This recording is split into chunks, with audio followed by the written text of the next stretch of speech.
my name is Jacqueline Michelle Norris, and this is my EDL 959 Module 1, How Does Leadership Impact Academic, Non-Academic Activities, and Barriers? To start with demographics. So my name is Jacqueline Michelle Norris, and I go by my middle name. I am happily married in May for 24 years. I have 3 children. I enjoy sewing, I like to garden, cook. I just realized I have sewing twice. I must really like to sew. I also enjoy a lot of sci-fi. My hero is Superman, and just recently I had a student create a standard operating procedure for the beginning of class routine and included this phrase. I put it in quotes, "Mrs. Norris is extremely patriotic, don't mess with her." Well, it's true, I am very patriotic. I am also a professionally trained opera singer.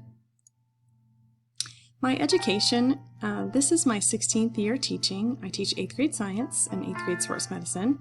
I am 1 class away from graduation from FHSU.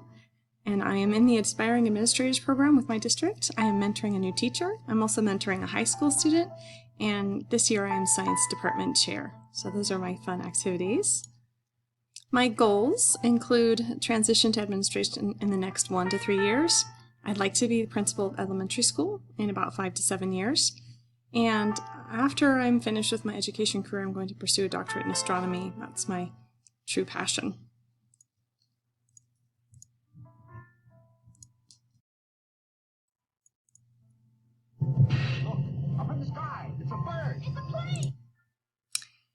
So, Article 1, to sum up the 8 articles, we'll start with Article 1. The author is Yvette Nathan Jones, and she's a blogger that believes non-academic skills determine individual success. She provides survey results that include stakeholders' belief that non-academic skills are of great importance, but her findings reveal that these non-academic skills should be taught at home. The author then gives a personal story about the lack of organization of her son and how she facilitated his discovery of education, and this is why she's so passionate about children learning non-academic skills. The author invites her readers to her blog to attain info and some strategies to teach these skills. I loved her quote about teaching these skills for other parents and teachers. She said, "I've got your back." The second author is by Gallup and the NWEA. And I just love how this article even started, so I'm going to quote it. The article states that assessments should be relevant to student learning. Well, we'll just give a moment to let that sink in. There are 4 sections. The first section is the importance of assessing non-academic skills, and how assessment should be a measurement of future skills, testing. The academia thinks there's too much, and the parents think there's just the right amount. The findings also include communication must be increased between teachers and parents. And the recommendations that this author has is measure what matters to student success. Assessments should be for non-academic skills as well. Should capitalize on parent optimism. And the methodology included for these surveys included telephone interviews and web surveys. So Article 3. There were 5 simple but very potent parts. Part 1 is an explanation of how leaderships should work with teachers and curriculum developers. Part 2 is the impacts of curriculum on administrators.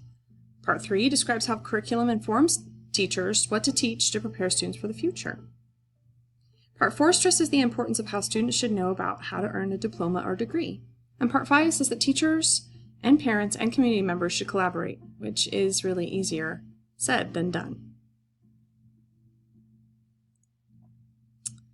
Article 4, this is the most difficult, I believe, article, but also the most well-organized. It gives 7 different non-academic skills names and briefly describes them. So the first is a 21st century skill. It includes critical thinking, collaboration, communication, and creativity. Life and career skills, and media and technology skills, so that's a big one. The next is character, which is strongly emphasized as from the authors as not religious or right from wrong, but that the key to character development is being kind. The third explained is grit, which the writers at NPR described as a pioneer virtue, but that it was not substantive or deep and not ready to be included into accountability systems. Moving on, growth mindset is the idea that intelligence may be developed by practicing. The authors then describe non-cognitive skills, and they're boiled down to attitudes and personality traits. Later, social and emotional skills are explained with a series of quotes attributed to the author of coining that term, social emotional. Finally, soft skills such as tying ties, handshakes, things of this nature. And the authors state that soft skills is kind of a misnomer, as these skills are required for success in academic life and beyond. Article 5. Right from the get-go, after school closures, the term essential worker, and after the dawn of distance learning, I loved this quote as very meaningful for all teachers, that they are more important now than ever. Whew. I'm sure that teachers are glad to hear this, because for a while there as a teacher, I wasn't really sure. For a while it felt like one-to-one technology could handle things just fine. So KnowledgeWorks is where this author works, and it's a nonprofit company that personalizes learning to address needs, interests, and passions to align those things at the local, state, and federal level. Technology is used as a tool to individually track formative data and then tailor instruction to the changing needs of students. Article 6. The author first talks about a deficit called the digital divide, as existing between lower income and affluent schools. Then there is a second deficit called the usage divide, which, as the name implies, usage of high rigor activities again is in deficit with lower income students and their more affluent peers. The author states that the first step, quote, towards digital equity is helping educators learn everything they can about equitable teaching practices in general. The author states that 50 years of research shows two major findings. The first finding is that when teachers receive new technology, they simply use that technology to replace existing practices. And the second finding is that affluent students are encouraged and allowed to use technology for more creativity and problem solving versus the lower income students assigned to use technology for drills and activities with a little adult support. The author gives suggestions such as family engagement, connecting to individual student interests, engaging all students, and performing audits to assess existence of rich digital learning. Article 7.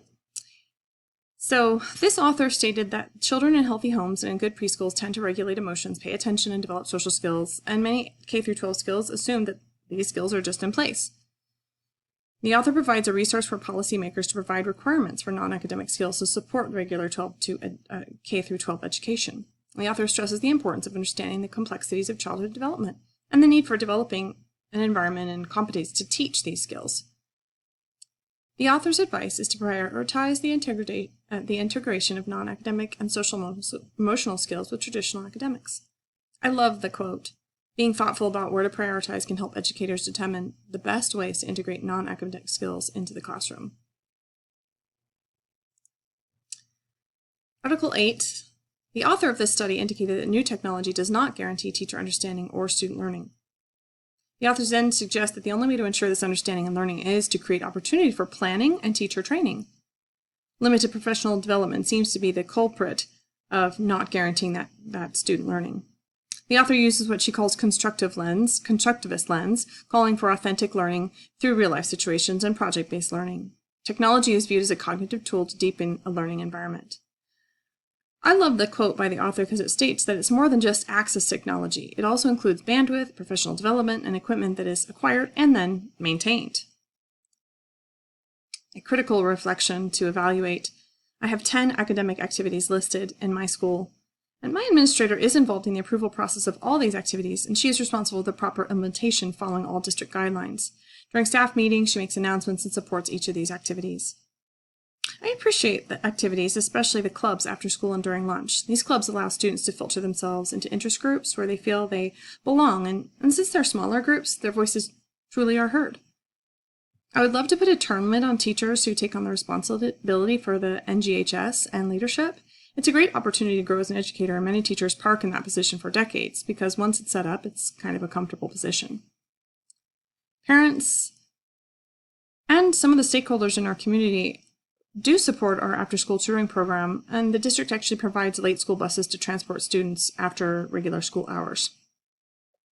While many of the activities include technology to some degree or another, tutoring truly gives all students the opportunity to have one-on-one assistance from their teacher to enrich the classroom experience, and perhaps might be the key to increasing some of our people to have passing grades. There are digital tools such as the 3D printer, and they come into play here as well, when the teacher can actually give them more time to access and without a rush of the class around them. Also, we have Digital Test Club. Critical reflection continued with the evaluation. These are the non-academic activities listed here. And My administrator again supports these non-academics by making sure they are announced on school days, they're included in the school newsletter, and oftentimes she'll put on the auto dialer for parent communications. I absolutely support these and many others that come and go based on teacher availability. They're a way for our kiddos to explore their interests and be in a safe environment for just a bit longer during the day. If I was an administrator, I would encourage a bare minimum of after-school clubs available each semester and coordinate with elementary schools for after-school care for siblings. Students sometimes will ask their teachers to host clubs when they found out a teacher likes the same activity they do. Hence, this is where we got Paint a Rock Club. I have not seen my school principal talking with students about anything but discipline issues, and I think that's because she is swamped with discipline, and we may need a dean of students to handle the bulk. These non-academic activities increase equitable access by their daily statements of inclusivity. For example, during the Fellowship of Christian Athletes, you don't have to be an athlete or a Christian to attend. Barriers include students who have to provide care for younger siblings. They're not able to attend after school. Students who do not have parent support for sports suffer because they never participate in organized team sports and the joys and lessons learned. Sports are a wonderful incentive for academics, as we consider all of our athletes student athletes, meaning they must make the grade to play. A critical reflection to develop for me, these are some activities I would support. I would definitely support the LEGO Lead because it's tied directly to the next generation science standards, and it is STEM-based. It hones skills necessary to survive the high-paced competition in technology-rich jobs. Math clubs should be broken into 2 or more possible groups, maybe foundational, developing, and advanced.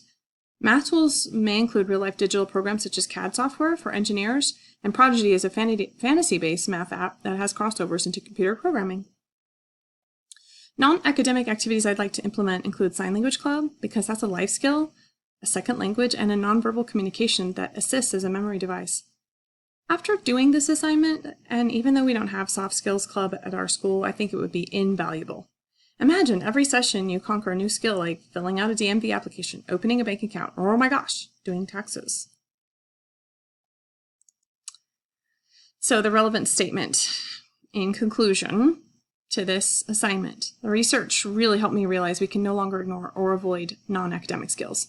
Sometimes they're taught at home, sometimes not, but they are needed and administrators must support them. This assignment is relevant to my current learning in that research is crucial to the ever-evolving and growing world of education. Technology is there to support learning, but not replace it. My curriculum is moderately technology-rich. I am constantly encouraging the students to step out of their comfort zone to approach different ways to show their understanding and learning. For instance, this method asks students to take what they know, apply it in a novel application, and perhaps practice a non-academic skill, perseverance. My conclusion is continued here with a personal reflection. After I have accepted my first administration position, I would have the IT department help me run an audit on high-quality technology-rich curriculum programs in support of academic and non-academic student programs. I would create a simple survey for students, teachers, parents to inform me, and then I would ask to create a task force to create strategies, if needed, to support these programs, and finally, implement and reassess. My citations are listed here and on the next page, and I thank you very kindly for listening to and watching my presentation.